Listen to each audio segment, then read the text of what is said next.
Olá, sejam bem-vindos ao meu humilde canal. Meu nome é Mário Tordóia, sou membro da Igreja de Jesus Cristo São dos Últimos Dias. Então, se você vem acompanhando aqui os nossos vídeos, estamos estudando cronologicamente Alma capítulo 5 ao 7, tá?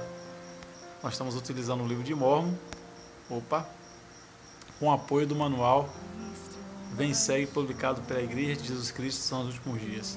Gostaria de lembrar a vocês que esse vídeo é uma videoanálise, tá?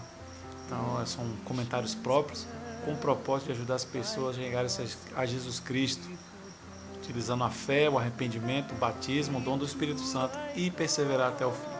Então, vem comigo.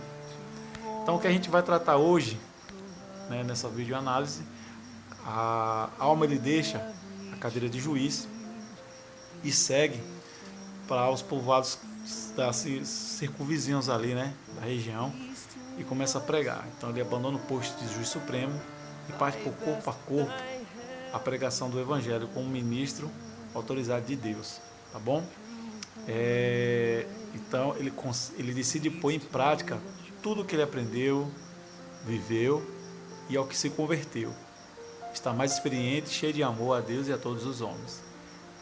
E Zaraenla, né, que a gente viu que estava pegando fogo lá, né, as coisas estavam muito críticas, a cidade estava dividida em opiniões, né, e tudo mais. Algumas pessoas começaram a ter também a indiferença, a iniquidade estava subindo ao coração das pessoas, porém, por essa pregação do corpo a corpo, ele começa em Zaraenla também, antes de sair para a cidade circunvizinha, é claro. E aí a Zaraenla passa por um processo purificador, a igreja, né? E a igreja também é posta em ordem lá, as coisas começam a ter a organização, tá bom? E Alma ensina o que é o Tribunal de Cristo, na pregação em Zaraenla e nas cidades circunvizinhas ali. Como a gente deve encarar o Tribunal de Cristo. E faz algumas perguntas que nós vamos mencionar lá na frente, da importância dessas perguntas na nossa vida, no cotidiano, tá bom? E como devemos nos preparar para aquele grande último dia. E para que isso aconteça, a gente vai estar enfatizando também, principalmente, a expiação. A expiação e o Tribunal de Cristo, ele tem tudo a ver. A gente vai ver isso no vídeo. Vem comigo. Então vem a pergunta. Não é uma pergunta, é uma afirmação, né? Preciso passar por uma poderosa mudança de coração. Então pergunta. Você já passou por uma poderosa mudança de coração? Você de fato vive conforme o que Deus ensina, o que Deus nos pede ou nos manda a viver, né? E nós decidimos obedecer. Então você está obedecendo? Nós estamos obedecendo de fato? Então, algumas perguntas eles começam a fazer em Alma 5, né? Que é intitulado Tribunal de Cristo, o capítulo do Tribunal de Cristo. Porque algumas perguntas que são feitas lá é de fato para nos preparar a encontrar com Ele naquele grande último dia. Então, o que significa de fato uma poderosa mudança de coração? Até onde está a minha conversão? Né? Então, a alma faz isso com as perguntas, como eu falei, né? E o Elder Ballard, ele ensina, né, que muitas das vezes ele precisa frequentemente se reservar, né? Aqui, ó, se reservar em um tempo sozinho, claro, né, e perguntar a mim mesmo, a ele mesmo, como estou me saindo? É como ter uma entrevista pessoal e particular consigo mesmo, como um guia para mim durante essa entrevista particular e pessoal. Gosto de ler e ponderar as palavras de reflexão encontrada no 5º capítulo de Alma.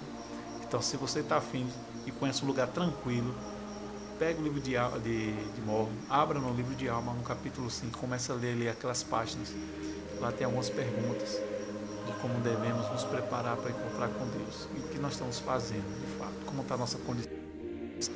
Bom, e assim então, vem aí a outra pergunta. O que você sente inspirado a fazer depois dessa entrevista? Tá bom? Então é importante lembrar que a gente pode sim realizar uma entrevista íntima com o nosso eu, com a ajuda do Espírito Santo e o Salvador Jesus Cristo. E aí isso deve ser contínuo. Quanto mais eu tenho essa intimidade, essa frequência, mais problemas com certeza eu vou me livrar. Então, o Elder Costa, né? O Elder Cláudio Costa, ele faz uma observação muito interessante. Então, trate uma pessoa como ela é e ela permanecerá como é. Trate uma pessoa como ela poderia ser e ela se tornará o que poderia ser. Ou seja, se você se enxergar aí como um derrotado, fracassado, então você vai ser de fato um derrotado e fracassado. Mas se você se enxergar como uma pessoa vitoriosa, uma pessoa que sempre está disposta, está procurando, pelo menos buscando, no mínimo buscando, seguir os mandamentos, os conselhos de Deus, então você vai ser bem sucedida, tem de ser bem sucedida. Só não pode estar pensando que está fracassado, né? Que é derrotado. Senão você também vai ter razão nisso aí, certo? Outro tópico que a gente vai tratar: posso obter meu próprio testemunho do Salvador e do seu Evangelho por meio do Espírito Santo. O Espírito Santo ele é fundamental nesse trabalho da pregação e da conversão, principalmente na conversão. Então, imagine aí no lugar de Alma e de Paulo, que perseguiram a igreja na antiguidade. Imagine aí, meus irmãos. Eles viram seres celestiais, tá? Vocês acham de fato que eles se converteram depois que eles viram seres celestiais? A Alma viu o anjo, Paulo viu o próprio Senhor. Significa que eles se converteram ou tiveram que passar por um processo? E, claro, eles passaram por processos semelhantes, né? E cada um com sua particularidade, claro, mas passaram. E não só isso, depois eles buscaram aperfeiçoar, não se acomodaram e buscaram se aperfeiçoar. E Alma lá, ele fala justamente isso, o que ele precisou fazer para se converter completamente, tá bom? Então, se você acha que ver anjos, né, ver seres celestiais é o suficiente, não é o suficiente, meus irmãos. E ele próprio pregou isso, ó, em Alma 5, do 45 ao 51, ele enfatiza que ele mesmo procurou saber mais sobre amor e misericórdia de Deus. Então ele orou, ele jejuou, praticou boas obras, né? Não só ficou na teoria, mas passou para a prática. E aí ele pôde ser convertido. E ele passava isso direto para as pessoas. É isso que ele ensinava. Então o verdadeiro penitente, né, ou o verdadeiro convertido, ele não para, ele continua, ele cria medos, ele faz recursos, né? Ele procura se aperfeiçoar em Cristo. Tá bom? Então, como você pode seguir o exemplo de Alma ao tentar obter e fortalecer o seu testemunho? Tá bom?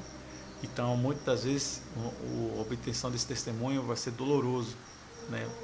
Nem todos também vão acreditar no que você acredita e aceita. Nem todos vão fazer e não vão aceitar. Mas o importante é que você acredite e aceite diretamente da influência do Espírito Santo a sua conversão. Você busque ela, você saia da bolha dos outros, né? Do testemunho escorado do seu pai, da sua mãe, do seu cônjuge, certo? Enfim, você andando com suas próprias pernas. É isso que é mais importante. É assim que a gente vai se encarar no tribunal de Cristo. Tá bom? Seguindo em frente. A obediência e diligência vai me ajudar a ficar no caminho que conduz ao reino de Deus. Então, segundo as informações do manual Vem Segue, o povo de Gideão, da cidade de Gideão, não estava com tantos problemas espirituais quanto o povo de Zaraenla. Isso faz com que a palavra de Deus atuasse com mais eficácia em Alma para ajudar aquele povo. Então, como essa experiência pode ser aplicada na vida como membro da Igreja de Jesus Cristo? Então, é o seguinte: hoje, na nossa realidade, nos nossos tempos, nós temos as unidades, nós temos nossos líderes locais, né? Como os bispos, o presidente de ramos, né? O presidente de estaca, o pessoal os irmãos do Sumo Conselho, né? Então eles vão às nossas unidades, né? Pregam ao povo aquela unidade, aquele grupo, e aquele grupo, da maneira como ele estiver vivendo, vai absorver melhor e vai entender melhor e vai pôr em prática com eficácia. Então, quando você vê seus líderes a receber inspiração e ensinar vocês, somos nós mesmos que vamos saber como lidar com alguns problemas. Vamos obter revelação. Isso também acontece na conferência geral, quando o profeta fala a nós. Então a gente vai saber o que a gente deve fazer e que direção tomar, tá bom? Então, se o povo da unidade ele é um povo obediente, dedicado, então toda aquela unidade vai ser abençoada, vai prosperar. Com o devido tempo, mas prosperar. Mas se aquela unidade não estiver prosperando, não estiver com os olhos fitos na glória de Deus, ela vai demorar, vai penar, vai minguar, só vai inchar, mas não vai crescer. E se unidades onde tem igreja, um grupo de irmãos, ela só incha e não cresce, infelizmente algumas famílias, só algumas famílias, não todos, que ele cresce. Está muito perigoso assim e é bem verdadeiro. Né? Então isso aconteceu também naquele tempo em Zaraela e na cidade de Gideão, tá bom? Continuando, o Salvador tomou sobre si os meus pecados, minhas dores e minhas aflições. Então, para que nós possamos entender melhor como nós livrarmos dos problemas e como nos proteger dela, a gente primeiro tem que aceitar que Jesus Cristo ele é o recurso, ele é o caminho. Não tem outro meio do qual o homem possa vir ser salvo se não for por esse recurso, que é o principal, a expiação do Salvador Jesus Cristo. Então lá uma 7, dos 7 a 16, ele enfatiza sobre isso. Então quem não passa por dificuldades nessa vida, nessa mortalidade, quem não passa, quem não tem problemas, né? Então, nesse trecho, descobrimos que a expiação é a chave para superarmos as dificuldades. O Ed Bergner, ele se enfatiza: o Filho de Deus sabe e entende perfeitamente qualquer problema, né? Porque ele sentiu e suportou o fardo de cada um de nós. E por causa do seu infinito e eterno sacrifício, ele tem a perfeita empatia e pode estender para nós o seu braço de misericórdia. Então, lá no Getsemane, quando ele expiou pelos nossos pecados, o poder desse ato de amor, onde ele soou por todos os poros, recaiu todos os pecados do mundo, desde o tempo de Adão, daqueles que passaram, daquele último homem que vai nascer nessa terra, né? A última criança que um dia irá nascer. Então, todo esse peso ele recarregou sozinho. Ele sentiu angústia, dores, aflições. Foram tão intensas suas dores e a sua profunda,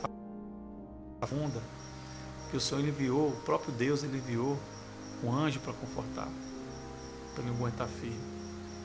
Para você ter ideia do quão duro e foi difícil beber aquela taça amarga, como ele diz lá na Bíblia, né? Então, para você, quais seriam as maneiras, e meios, recursos do qual podemos acessar para ter esse poder na nossa vida? O poder da remissão dos nossos pecados para atuar na nossa vida, o poder da remissão da expiação. O que é que você está fazendo? O que é que você acha que é? Então são perguntas que você mesmo pode procurar e responder, tá bom? E o fato é, como o Elder Holland lhes disse aí, as soluções do problema da vida sempre estão no Evangelho. As pessoas que não conseguem pôr os seus problemas na mão de Jesus Cristo para resolver, se curar e abandonar de fato naquele processo do arrependimento, lembra que eu falei? Que é reconhecer, sentir mal, sentir pesar, tá? Confessar, reconciliar e abandonar. Pois é. E as pessoas não conseguem cumprir isso. Se entregam às trevas, né? Ao desespero, a drogas e tudo mais, que é um alucinógeno momentâneo, mas depois a realidade, quando ela volta, bate, dói, e muitos fazem besteira. Então, a verdadeira riqueza das soluções dos problemas está no Evangelho. Tá aí as palavras do Elder Holland. E para concluir aqui, eu só gostaria de deixar minha opinião e enfatizar que assim, todos nós temos que passar pelo processo de conversão e ele leva tempo. Vejam aí, Alma, ele viu anjos, né? Ele viu um anjo do Senhor que falou com ele. E ele, assim, teve que procurar se aprofundar ainda mais. Eu fico perguntando para mim mesmo, eu tiro por mim. O que eu preciso fazer? Eu não vi anjos, seres celestiais. Eu vejo um anjo, hoje eu consigo ter um discernimento de anjos terrestres aqui, né? Pessoas que agem em nome de Deus, que procuram servir, esses sim. E eu digo até vocês que até me contento preciso ver ser celestial para acreditar naquilo que eu abracei, mas eu preciso de fato reconhecer que eu preciso melhorar. E é isso que a alma que ele faz aquelas perguntas em alma 5, né? Se de fato tem que me perguntar, como eu me pergunto, eu tenho experimentado de fato uma poderosa mudança de coração. Espero que você também faça essa pergunta sempre, continuamente na sua vida, tá? Então, eu gostaria de fazer aqui para terminar, que deixe seu like, se inscreva no canal e participe dos comentários. Gostaria de deixar uma citação aqui sobre disciplina, né? Eu acredito muito que o nosso progresso está na disciplina, a nossa preocupação em manter o nosso estudo da Escritura, a nossa oração, o nosso jejum, entre outros mandamentos importantes que nos qualificam a entrar na presença de Deus. Então, o Elder Quentin L. Cook, ele ensina lá sobre a disciplina, né? Ele fala que é o jovem, mas pode ser você também de 95, 100 anos, 200 anos, com espírito de 16 anos, não tem problema nenhum. Mas eu sinto que ele fala a todos nós. Incentiva todos os jovens e adultos a reverem suas metas e seus objetivos e a se esforçarem mais, né, se esforçarem para exercer mais disciplina. Nossa conduta e as nossas escolhas diárias devem ser condizentes com as nossas metas. Então pense grande, porque você é grande. Torne-se grande. Torne-se importante para que você possa ter suas metas e os seus objetivos alcançados com importância. Lembra como eu falei lá no início, a citação do R. Costa. A gente olhando, se a gente se olhar como fracassado, a gente vai ser fracassado. Mas se olhar no potencial, o nosso futuro será brilhante. Tá bom? Mensagem que eu deixo com vocês. Meu amor, em nome de Jesus Cristo. Amém.